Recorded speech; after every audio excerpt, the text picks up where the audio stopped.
Hello, my name is Megan Defner, and I am the presenter and project lead for the Bethesda Park project.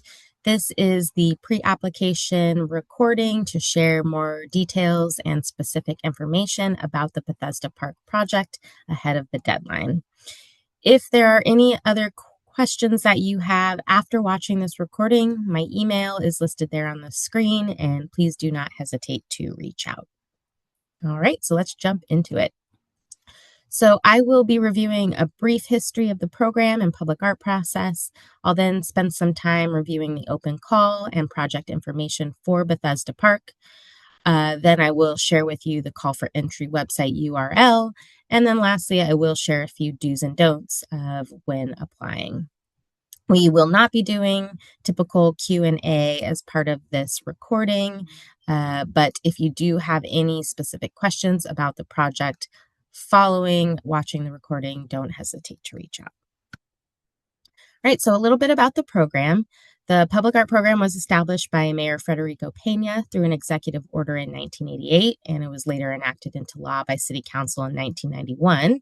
And what the ordinance does is it sets aside 1% of budgeted construction costs on any new capital improvement project that has a budget equal or more than $1 million. And we take those funds for the inclusion of new public art. Since the program was established, we have created more than 350 works of art and have installed those at various sites across the city, including at the airport. And these artworks, along with approximately 100 historic or donated pieces, make up the entire public art collection. Since 1988, we have invested more than $60 million in public art for residents and visitors alike. Each public art project is site-specific and unique, meaning it is created in response to the place and community in which it resides. We do not buy artwork off the shelves, nor do we visit artist studios and select a completed work of art. Every project is truly unique to the site and a one-of-a-kind. We also believe that artwork should speak to its users. Perhaps it interprets the history of the place, its people, or addresses a social or environmental issue. We also believe that the artwork should enhance the site as well as the user's experience of the site. It's important to note that all projects do go through the same public process, which we work very hard to ensure is open, fair, and transparent. And lastly, we involve community members on all selection panels as it provides residents with an opportunity to have an impact on their community and the built environment. As an artist, it can be beneficial to serve on a panel and participate to see the selection process from the other side. If you are interested in applying to be on a selection panel, you can reach out to me and I will share the application. All right, so a little bit about the artist selection process. When we inherit a new project, the first step is to create a selection panel that we have reviewed and approved internally by our Commission on Cultural Affairs. Once we get that approval, we kick off the project with an orientation meeting with that selection panel to orient them to the project and do a site visit.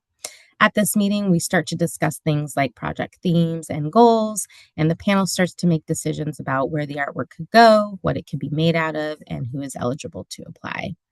That information informs the RFQ, and it's drafted into a document that is advertised online through the call for entry website, and artists are then encouraged to apply. So this is the stage that we're at right now, and we are accepting applications through Monday, December 1st at 11:59 p.m. Mountain Standard Time. After that RFQ closes, the panel will individually work to score those applications, and then we will meet as a group to narrow down those remaining applications to a short list of finalists that will be invited to create site-specific proposals for the project. Those finalists will present their concepts to the panel, and once an artist and concept are recommended, there are various reviews that we go through before working with the artist to get them under contract. For every project, as mentioned, we create a selection panel that is made up of stakeholders from the community.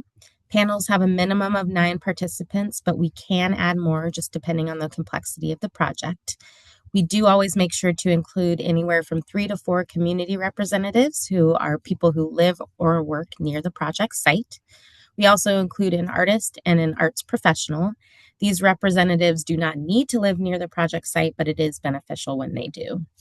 We also include members of the design team for the parent project. So in this case, we have a representative from Denver Parks and Recreation sitting on the selection committee. We also include a member from our Public Art Committee, or the PAC. This member is tasked with evaluating the technical aspects of the project, so they're concerned with feasibility, durability, the budget, and helping us to determine any unforeseen issues that could come up during fabrication or installation. We also include a representative from our Denver Commission on Cultural Affairs. This is an appointed body and representatives participate to ensure that the process is open, fair, and transparent. Each project also resides in a city council district, so we invite the city council person or one of their aides to sit on the panel as well. And lastly, depending on the project and complexity, we sometimes include ad hoc advisors. These folks are not voting members, but they are there to help inform the discussion as well as the outcome. So as mentioned, there are various stages of approvals that we go through for every project. We did have the selection panel approved by our Commission on Cultural Affairs. Then I met with that panel to kick off the selection process, and that panel will ultimately make a recommendation of the selected artist or artist team. That recommendation will go to our PAC for review, then on to our commission for approval.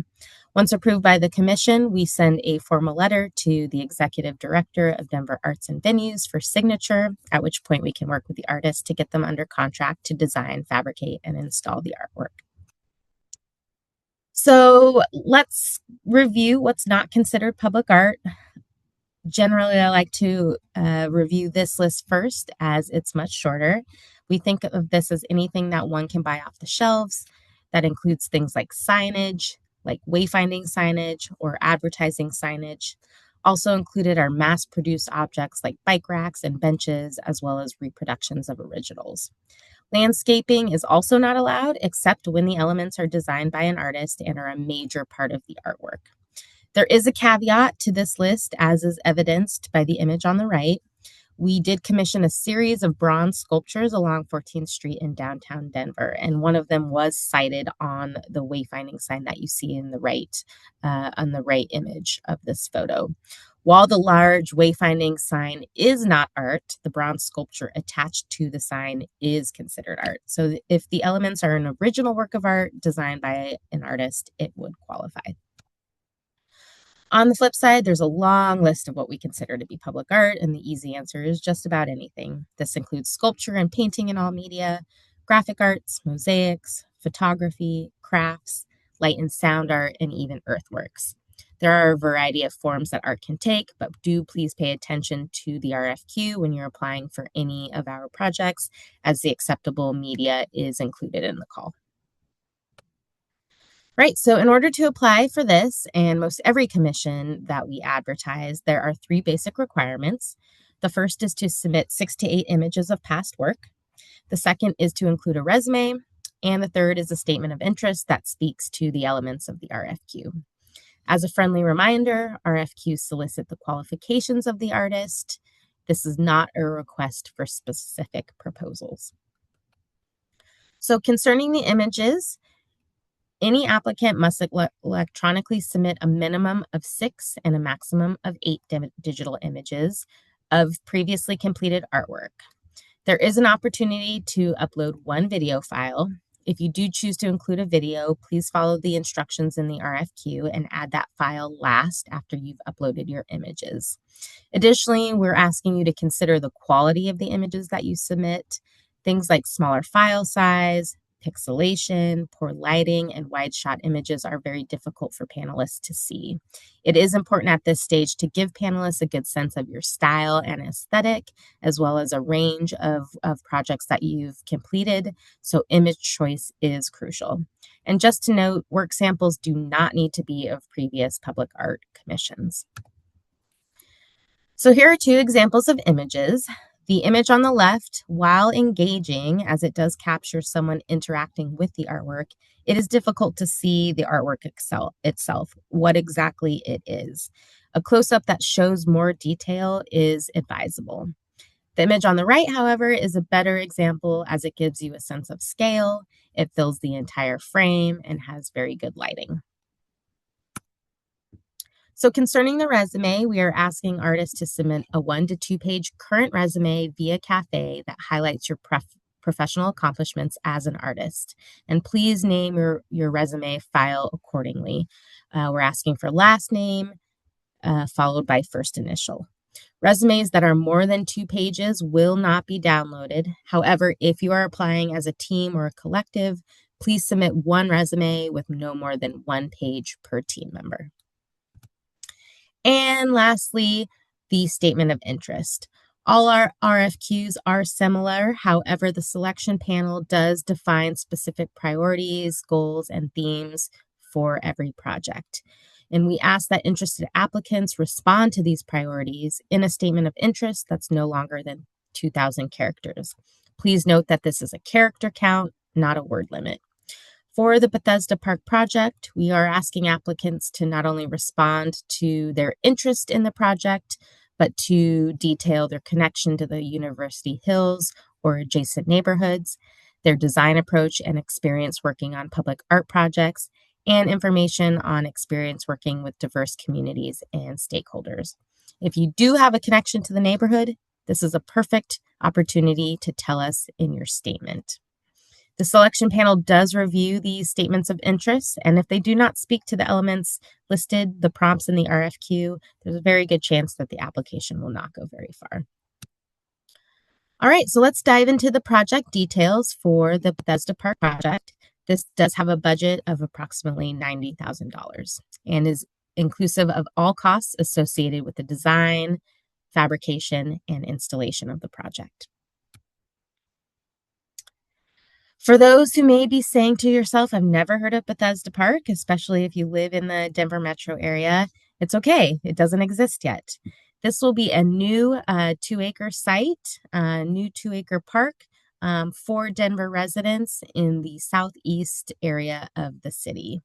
The 2-acre site was the first purchase with Parks Legacy Funds, which was a ballot measure approved by Denver voters in 2018. The site was acquired from a private property owner that was Ground Covers Greenhouse. The site was acquired in 2019. It was cleared and secured in 2021, and then master planning effort began in 2022.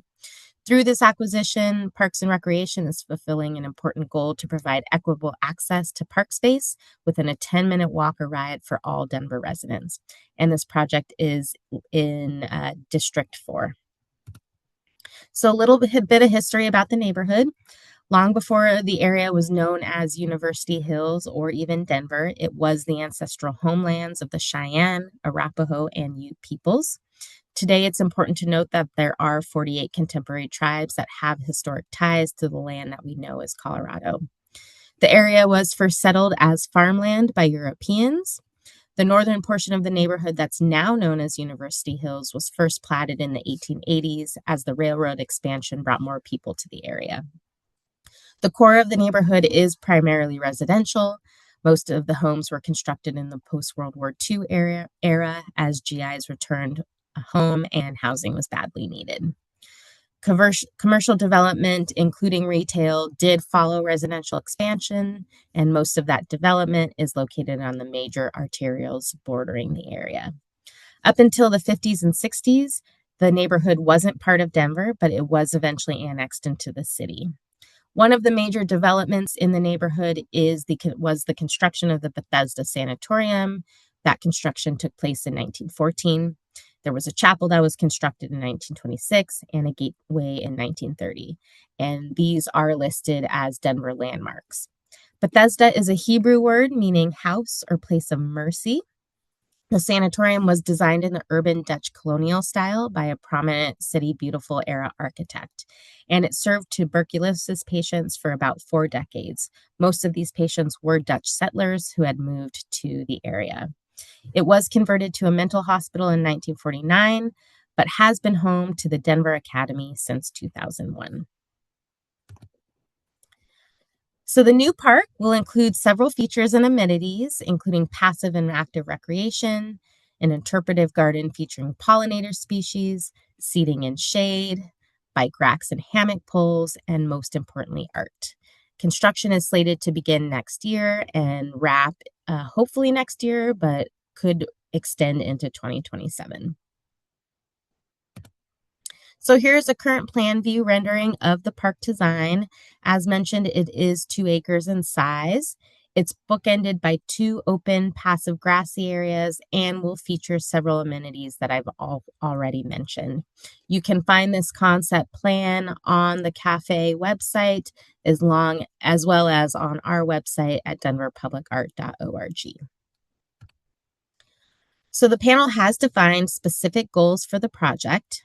It's important to note that this is a 3D opportunity.